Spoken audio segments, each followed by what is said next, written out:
How do you simplify parentheses with exponents? So what do you do with an expression that has parentheses and exponents? I'll demonstrate a property and I'll show you how to apply it.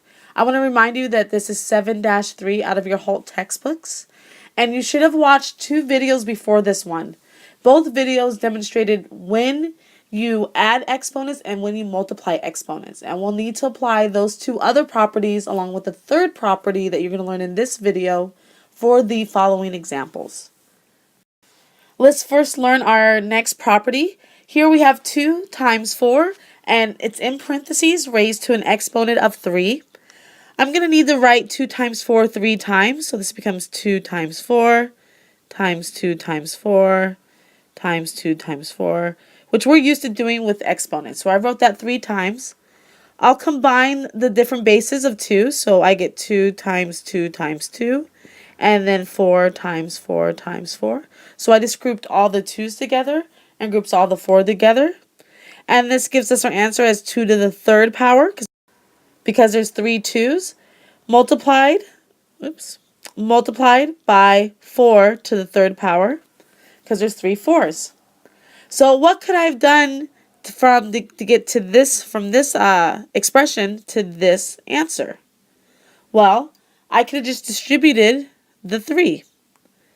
And that's what we learned in this lesson, that I could just have done 2 to the 3rd times 4 to the 3rd and got my answer right away, instead of having to write out all this extra work. And just a side note, because the exponents are less than 4, we can simplify this quite simply.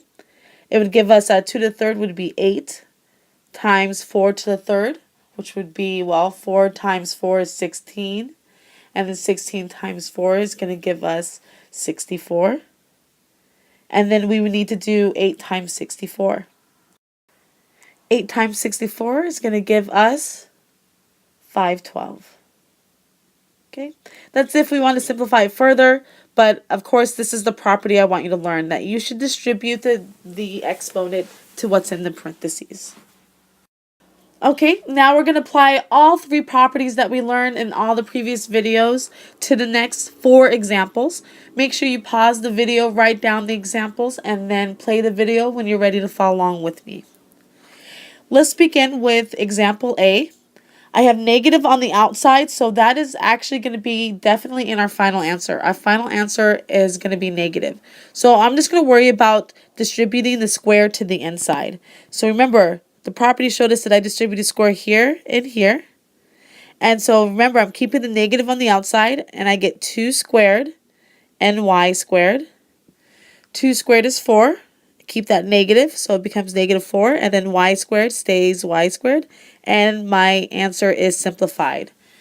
Remember that the coefficient is negative. You know, the 4 is negative, but not the exponent, so I don't need to go any further. Let's look at example B. Notice that the negative is inside the parentheses, so I'm going to need to distribute the positive 3 to the negative 2, and then I get y to the 3rd. And negative 2 multiplied by itself 3 times is going to give us negative 8. And I have y to the 3rd that stays as y to the 3rd, and my expression is simplified. Now let's look at part C. And just a note, you must have the same base to combine exponents. So I'm going to distribute the 2 here and here. So now I have x to the 6 to the square power. And this is going to be multiplied by y to the negative 3 power, and that's going to be raised to the squared power as well. And remember that if I'm going to have a power raised to a power, I need to multiply, or whenever I can circle the exponents. So I have x to the 12th power times y, and I'm going to multiply these two, negative 6 power. And since there's different bases, I can't combine them any further, but I do need to make y to the negative 6 power a positive exponent to make it happy.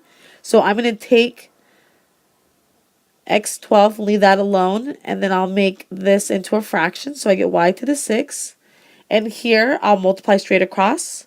X to the 12th to 1 is this going to be x to the 12th, and y to the 6 is in the denominator. I could have actually skipped, and I'll highlight it in red. I could have skipped this step, but I did that for you, I could have actually noticed that this has no denominator, so I would just put that down there, and then that would give me my final answer. But I wrote in an extra step for you. Here's our last example. It looks a little complicated, but we're just going to apply all the properties we learned. So I'm going to distribute the 4 to the inside here and here, and I have x squared to the 4th power times y to the 3rd to the 4th power, and then distribute the negative 4 to here and here, and get x squared to negative 4 power and y to the 4th to the negative 4 power.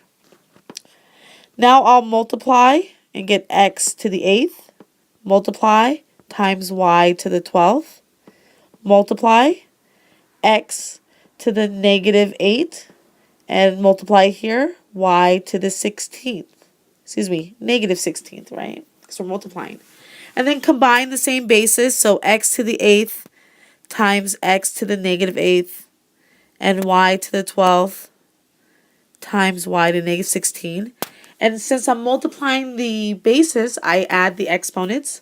So 8 plus negative 8 is 8x to the 0 power. And negative 12 plus negative 16 is going to give me y to the negative 4th power.